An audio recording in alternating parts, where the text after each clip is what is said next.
Challenger Gray and Christmas just released their job report for July, and it's not good. The U.S. employers announced 62,000 job cuts just in July. And get this, that is a 140% increase over how many job cuts occurred in July of 2024. And it's a 29% increase from the just nearly 50,000 jobs that were cut last month. But the story just gets worse, guys, because job cuts this year alone are above 806,000 job cuts this year. And that's the highest year to date since the pandemic in 2020.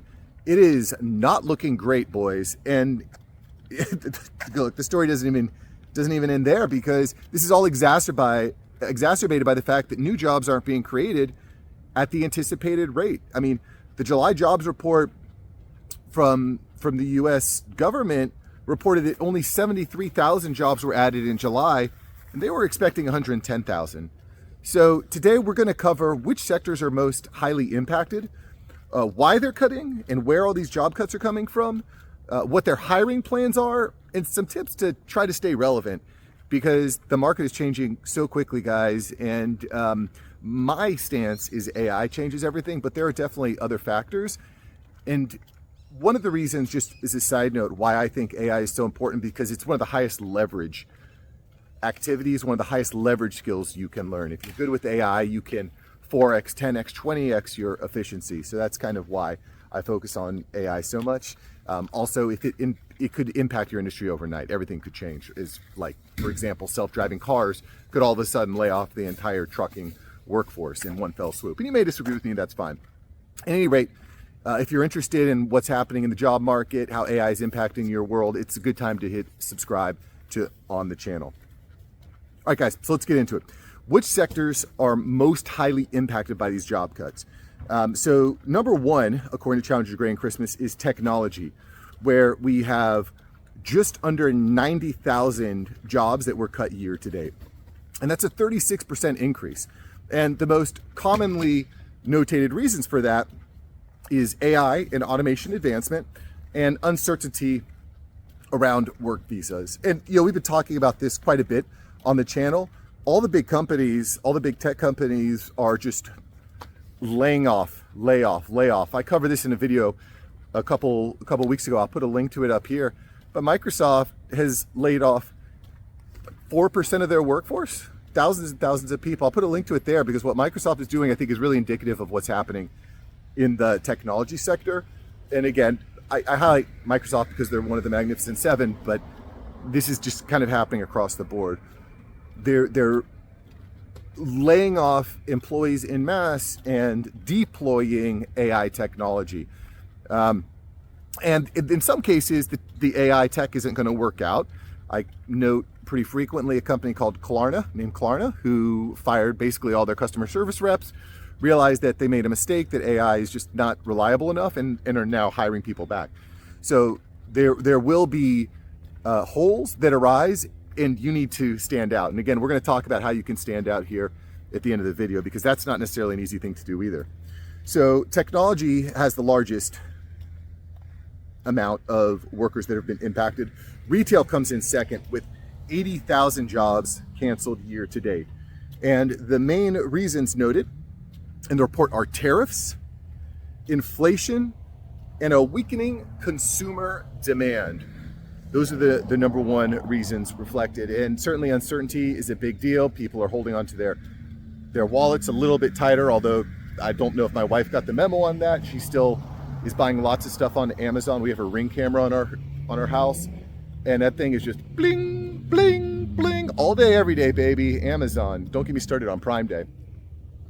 In any event, that's a big deal. Okay. I think what's also interesting about retail, and I covered this in a video a couple of weeks ago, Walmart went through a pretty large layoff recently, and they're going to continue. I'll keep reporting on that. But one of the things I think that was interesting with Walmart is their layoffs were not necessarily people on the floor. It was more so administrative functions, people in the corporate offices, really gutting out middle management type of positions.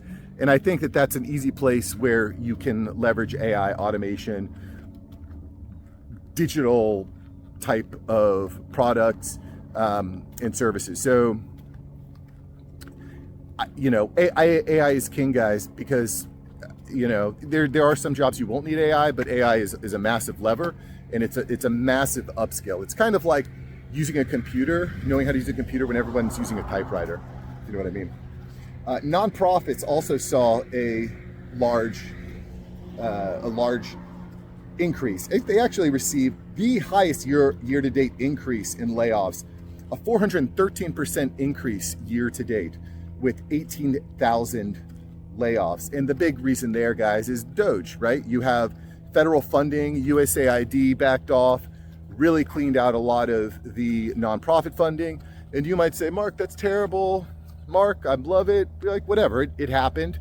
I think we can all agree that the government wastes a lot of money. At least that's how I believe. I believe that, I would rather have my money than the government have my money. I think I know what to do with it better than the government does. Regardless, Doge came in and gutted it. We'll talk a little bit more about that in a moment.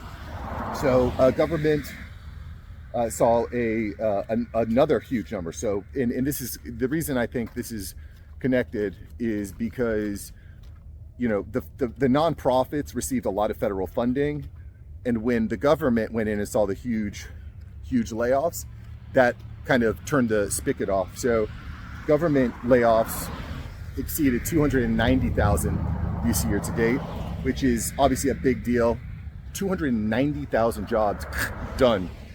I mean, that's almost the bulk for the year, guys. That's almost the bulk. And I think that's interesting where you say that, well, this year has the most layoffs of previous years. Well, that's because, Doge went in and just cleared out the government. They cleared all that government bloat.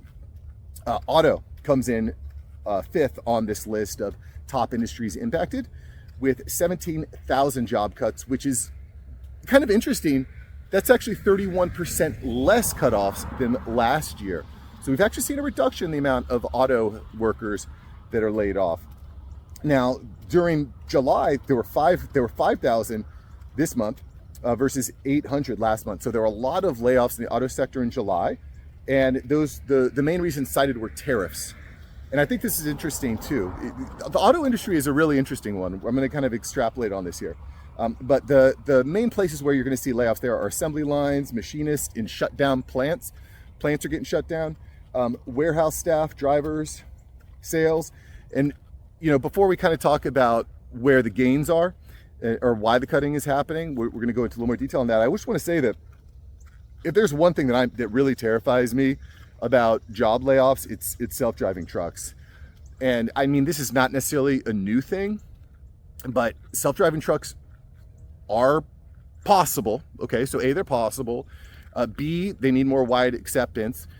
C, when it becomes accepted, it could happen really, really fast, because it's not like the slow type of thing. It's like, okay, we're going from 4,000. Right now there's about 3.5 to 4 million truck drivers in the US.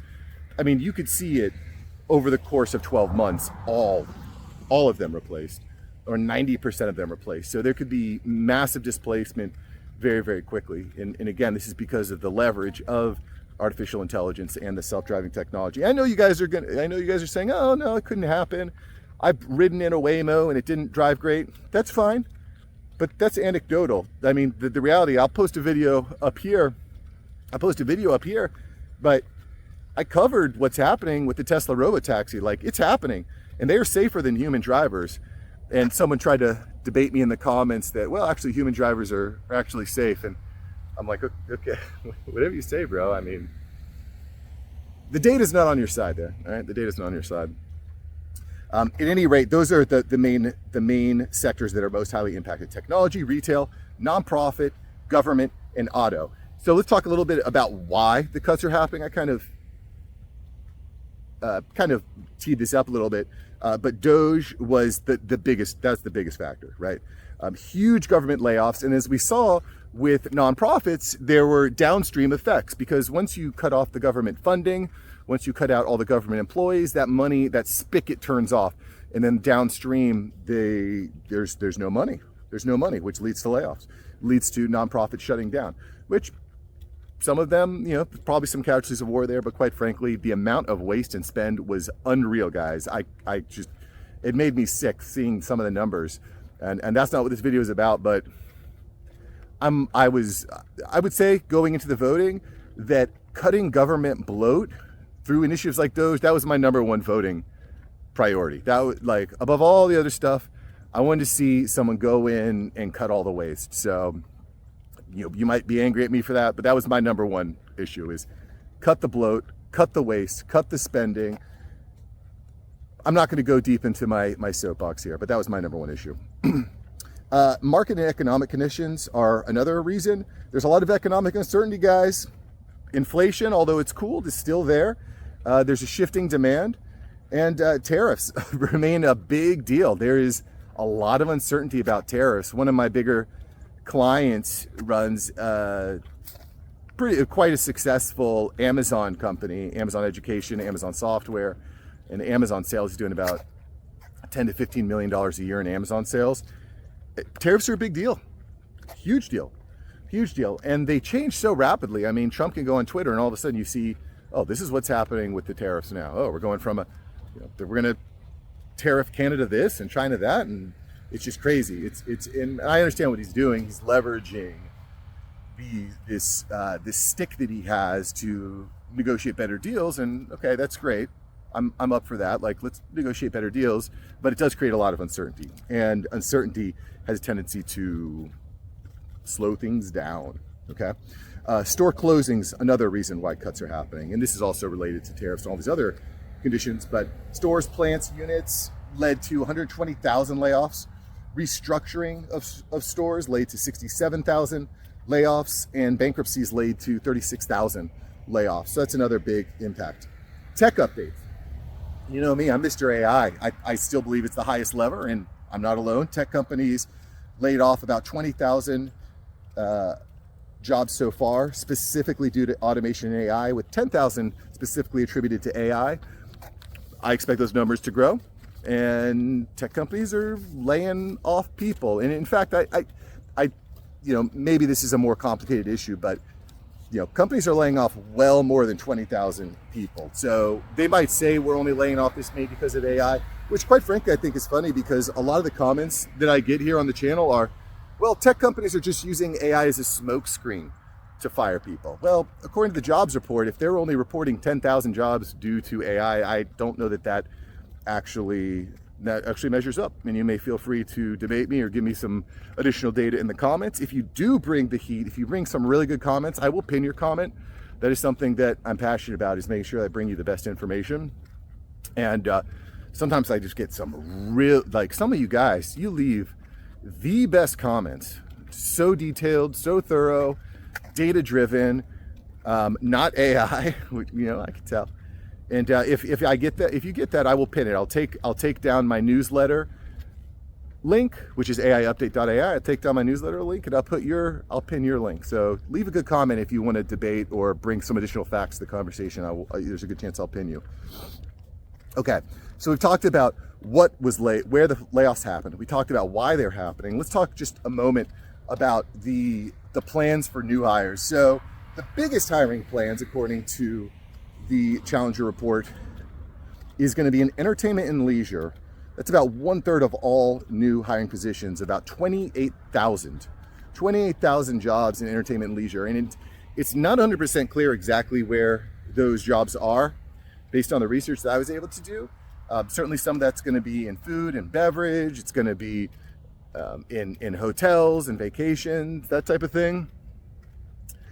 I got to tell you, that's not the kind of job that I want. Okay, so not the type of job that I want. But I do think that there is going to be this push towards in-person events. As AI and technology and the internet and digital everything become more and more prevalent, people are going to hunger and have nostalgia for, wow, remember what it was like to touch grass and see a human being? That was pretty cool. I was watching Dazed and Confused the other day, and I just felt deep nostalgia. I mean, I wasn't alive in the 70s. I was born in 83, but I had great nostalgia for those simpler times where you just get together with your buddies, you hop in a car, you ride your bike, you go out and you have fun. Nowadays, most people are connected just like this via digital, which, love it or hate it, is the way it is.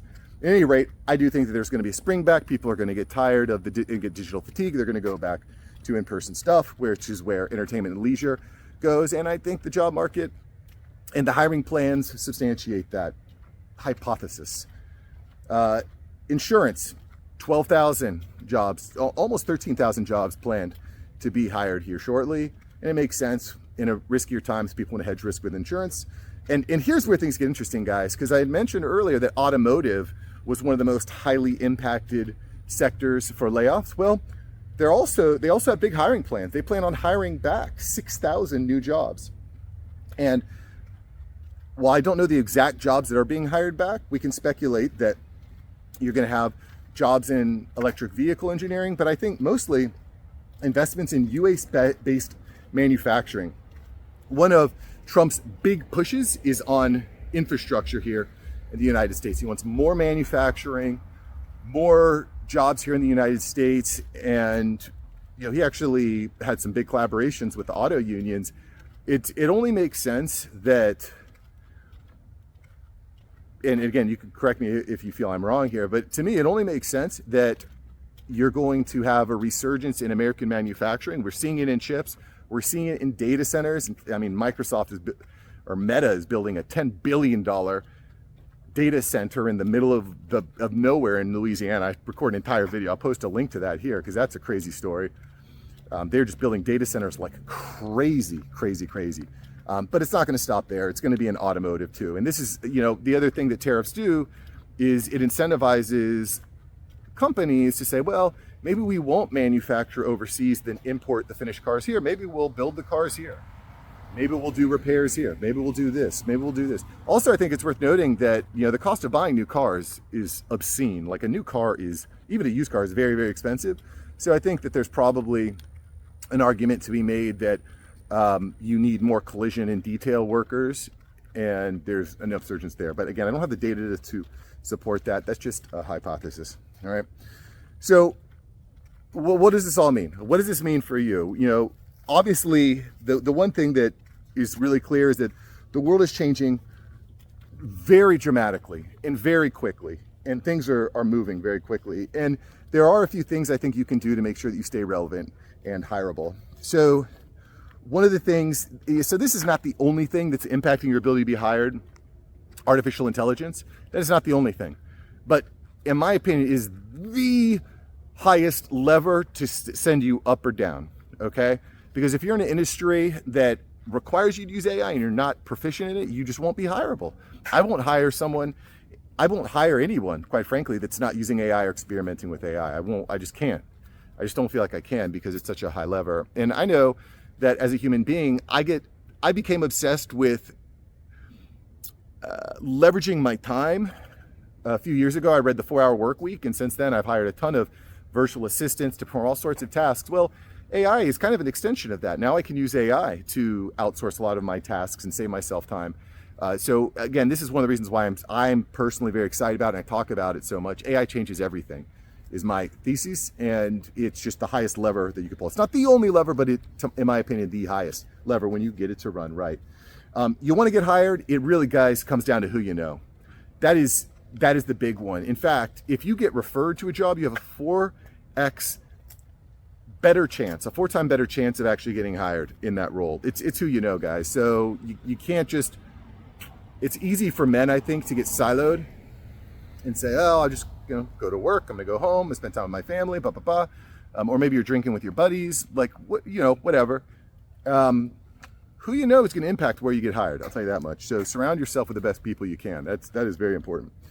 Your personal brand, guys, is really important too, because as soon as you get a chance at an interview, they're going to check you out on LinkedIn. They're going to check you out on Facebook. What are you posting? Do you fit with their culture? Do you have the right skills and certifications and so on and so forth? Your personal brand matters probably a lot more than you actually think online.